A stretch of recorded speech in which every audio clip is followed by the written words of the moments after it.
It's that time once again for the longest running weekly. Actually, I'm not introducing Raw. It is time for the longest running Let's Play series. It is time once again to return to TNA Wrestling for the next episode of Impact. And the random matches continue as Micah gets him at, well, actually Micah lost his last match, but either way, Micah gets on TV.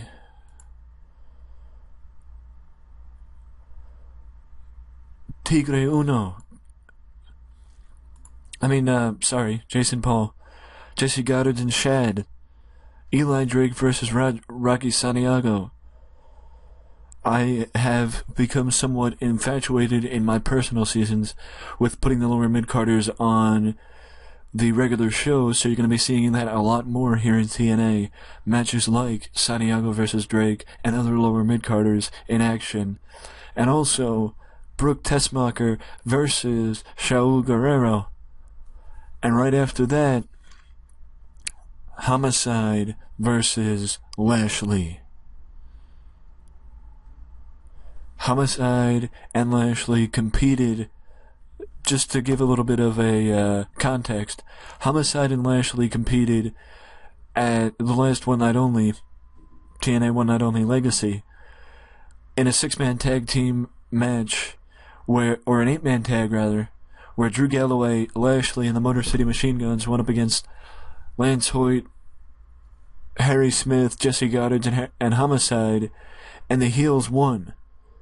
And thereby, I decided, or I said, when I did the show, that two of the matches, or two of these, half of these people will be competing against one another once again on Impact. Unfortunately, due to circumstances outside of my control, Lance Hoyt and Harry Smith aren't here. Neither is Alex Shelley, as Alex Shelley is working in New Japan tonight, and Harry and Lance are working in Pro Wrestling Noah. So, with that being the case, I decided to construct the show a little differently than I first planned. And the only match that will be happening based off of the 8-man tag team match at the pay-per-view will be Lashley versus Homicide. So without further ado, let's jump into this week's episode of Impact Wrestling. As we kick it off with the pre-show, with the Flyer going up against Mahabali Sarah, and the Flyer wins the first and only pre-show match tonight. Surprisingly, he and Sarah have great chemistry together, and it showed in the match. I mean, okay, it showed in the performances, and the performances showed in the match, but, I mean, a 39 and a 34, I can't imagine how bad they'd do if they actually didn't have chemistry. And now we open the show with Beer Money Incorporated calling out Eddie and Davey. They want Eddie and Davey to come out to the ring, and Mick Foley makes his way out to the ring instead and tells James and Bobby that Eddie and Davey are not in the arena, and they could call them out all they want, but nobody will show. And that's why Mick Foley says that if you guys want to compete so bad, well, I'm gonna have one of you compete tonight, and that's you, Bobby. Bobby Roode in the main event against Drew Galloway. You two have nothing to worry about. The Wolves aren't here. And I'll even call around and see where they are and if they're coming in tonight. But they are not here now.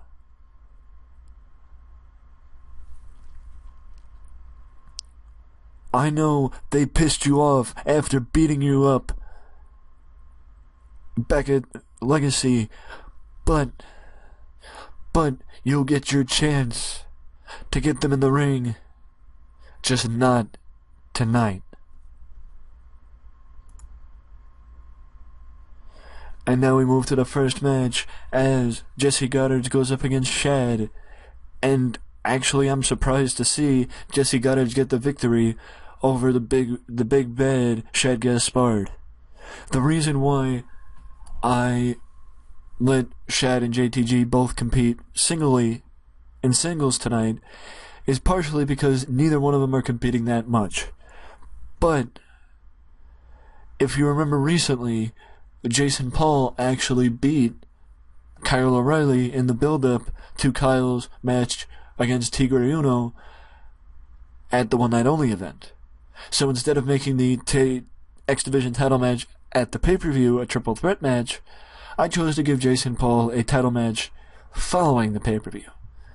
But that's happening later in the show. Right here, we have the Dollhouse basically strategizing because it's official. Taryn Terrell's run with Gail Kim is over, and Taryn Terrell is not the number one contender anymore for the TNA Knockouts title, so now the Dollhouse have to figure out what's next for the trio. And it seems like we'll find out later tonight, as they will be making Taryn mentions that they're going to be making an announcement later tonight, so we'll have to wait and find out what that is. Here's the match I was talking about, which Jason Paul received on behest of defeating Kyle O'Reilly 2 weeks ago, or last week on Impact rather, but he comes up short. Tigre Uno wins again and successfully defends his X Division title for the 11th time. He's made 11 defenses as we approach the 5th month of this season. 5 months, 11 defenses. Actually, to be fair, Tigre Uno's held the title since about last July, if I'm correct. So a little under a year and 11 defenses. That's pretty good. A little light, but still pretty good. And now Bram makes his way out to the ring. Well, let me just add this. Following a commercial break, Bram makes his way out to the ring. When we come back, and Bram starts talking up Ethan Carter III and how EC3's been occupying the spotlight, and then EC3. You know what? I'm gonna do this. I'm gonna do this as if Bram was talking, but I'm not gonna do the full promo. I'm just gonna gloss over some points. Ethan, you are not the only guy that has a future. You are not the only member of this roster that deserves the spotlight. And since you won't share it, I'm gonna knock you out of it. And then I'll knock Kurt Angle, and then I'll take that title from the has-been himself, the embodiment of everything wrong with TNA, Rey Mysterio Jr. But the difference between what I'm going to do to Kurt Angle and what I'm going to do to Rey Mysterio is I'm going to end your career, Mysterio, and I'll take your title. This, of course, brings out Rey, and they go back and forth, and then Bram just jumps in and says, Rey, there's one little thing you're missing. This is not where you became an international sensation again. You're not Rey Mysterio of old. You're just old. And nobody wants to see you anymore. Nobody sure as hell wants to see you hold that world title.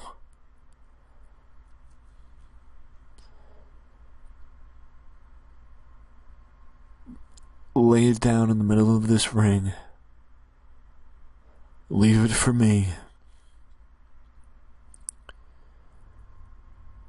This way,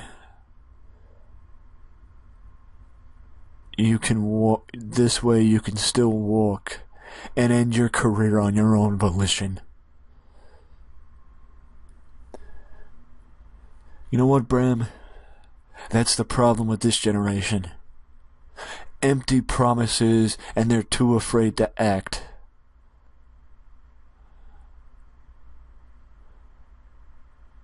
I know EC3 may have led your stable, but I didn't know he still had your balls.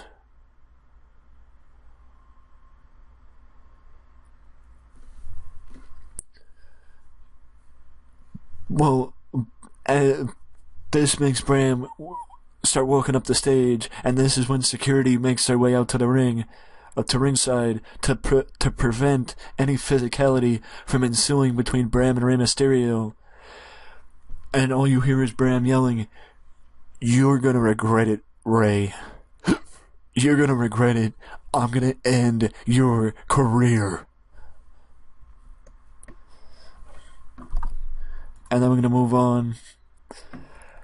For the first time in quite a while, Brooke is on Impact against Shaul Guerrero, and Brooke gets the victory over Shaul in what was a very disappointing contest, but what are you gonna do? And we move forward. A surprisingly good I don't want to say surprisingly good. A match that defied expectations, because then again, I wasn't really expecting much from it. But Bobby Lashley and a Homicide, in my opinion, very close to steal the show with their match, just because of how surprising I am that they did that good. Or surprised I am that they did that good. But either way, Bobby Lashley gets the win over Homicide, and Lashley gets to move on, gaining back some momentum and moving forward. And now we get the announcement from the Dollhouse. But before the Dollhouse can keep going, they come out and they start putting themselves over about how good they are. And then this brings out Madison Rayne and Velvet Sky. And Madison and Velvet start running down Taryn Terrell, start running down her cronies, as Madison calls it, Jade and Marty Bell, and Taryn makes the comment, "Madison, I don't know if you can count, but there's 2 of you, and there's 3 of us, so you best go backstage and stay there, because the real knockouts have the spotlight, not you."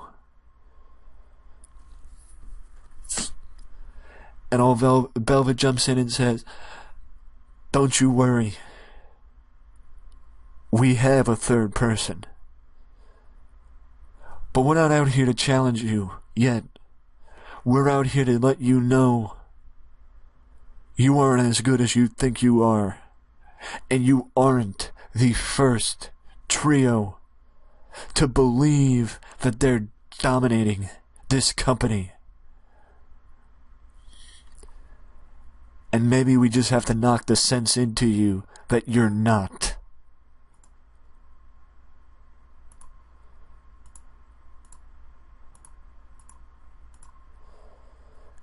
Yes, this means that the beautiful people will be feuding with the Dollhouse in the coming weeks. But now we move, and this is self-explanatory. Anderson's getting interviewed after his match with Eric Young from the pay-per-view. EY comes out and calls Anderson's win a fluke, and says that if Anderson's a real man, he'll face him again. But this brings out the Prodigy, because the Prodigy won the number one contender spot for the Heritage Championship at the last pay-per-view when he defeated Mike Bennett. And the Prodigy says, "Eric, You lost once already, why embarrass yourself again? Let somebody who was born to do this step in and finally end this travesty of justice and give that title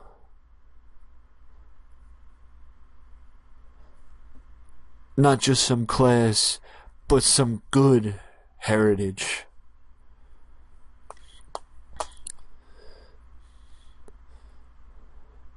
And Eric makes a comment about the inexperience of the Prodigy and how the Prodigy is still fresh to TNA, and he makes a comment about him saying, "Sorry kid, the veterans are talking. You'll get your opportunity, you just gotta wait in line."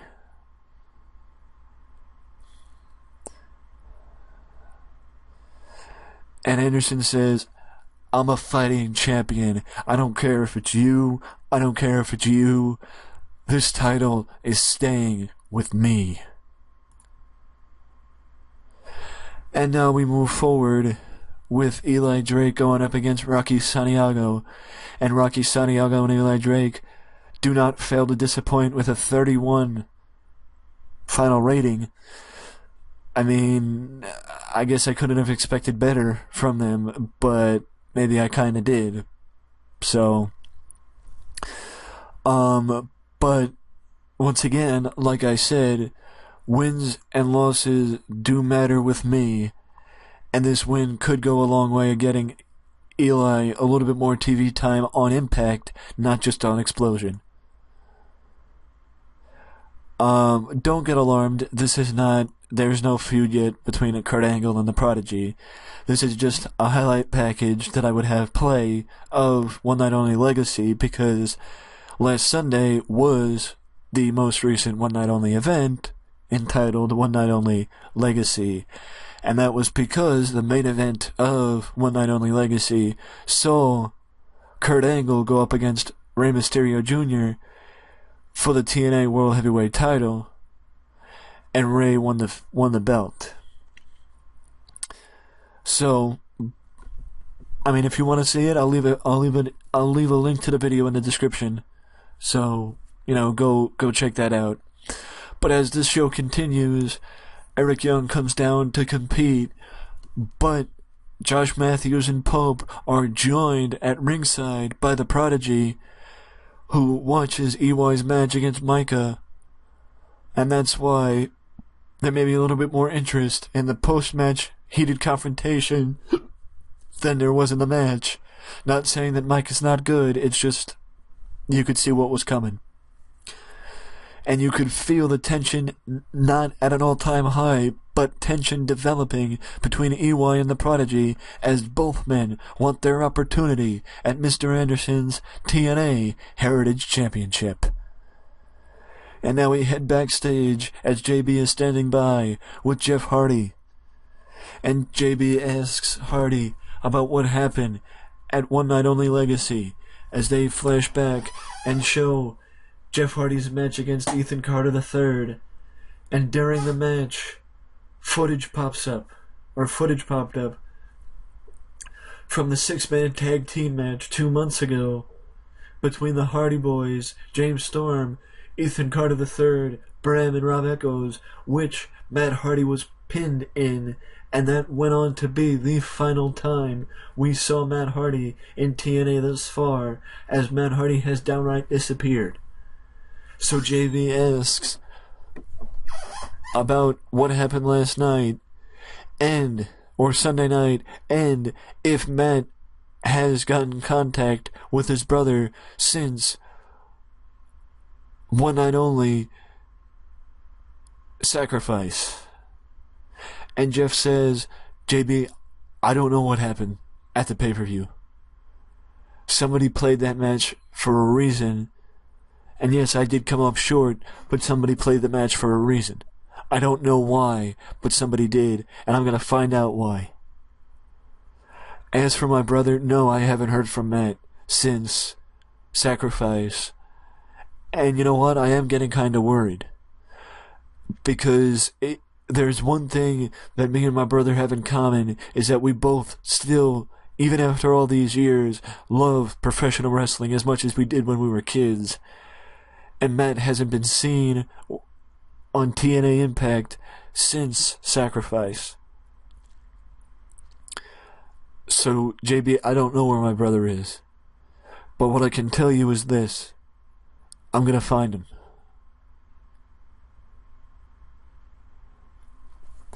And that's the last we see of Jeff Hardy as Jeff Hardy walks off.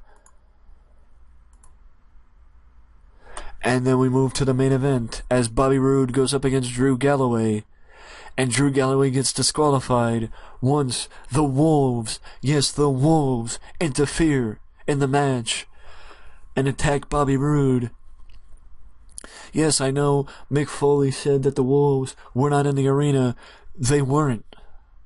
They ran in from the crowd and attacked Bobby Roode. They didn't run down the ramp.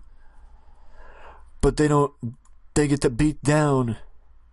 They beat down Bobby Roode, but they don't get much as far as beating him down. They don't give him a serious beatdown because maybe a little bit after they jump Bobby Roode, you hear, "Sorry about your damn luck."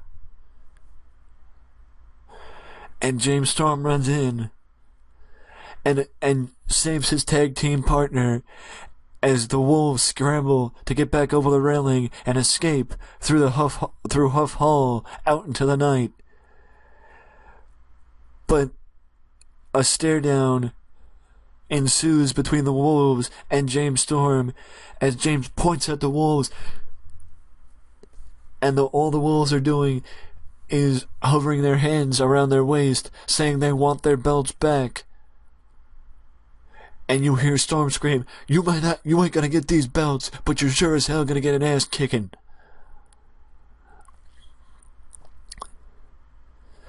And then you could feel the anger in Storm.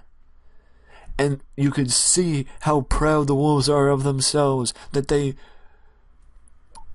I guess you could say, committed guerrilla warfare by attacking and then leaving. But this is how Impact ends tonight, as we get a final rating of a 71 and increase our popularity in 11 regions. Look, I gotta say this, that though everything may not always work out the best, and though at first you could probably question my interest, but I hope that you could see, as things started to come together, that my interest started to peak and get a little bit higher than it used to be, because I knew what I was doing and I know where I'm going. But I just want to say this, that this is just the beginning for the Wolves and Beer Money, as I have a very special pay-per-view coming up next month, and it is TNA One Night Only Lockdown. And you'll find out just exactly which matches will be inside of a steel cage in about 3 weeks' time, live on pay-per-view.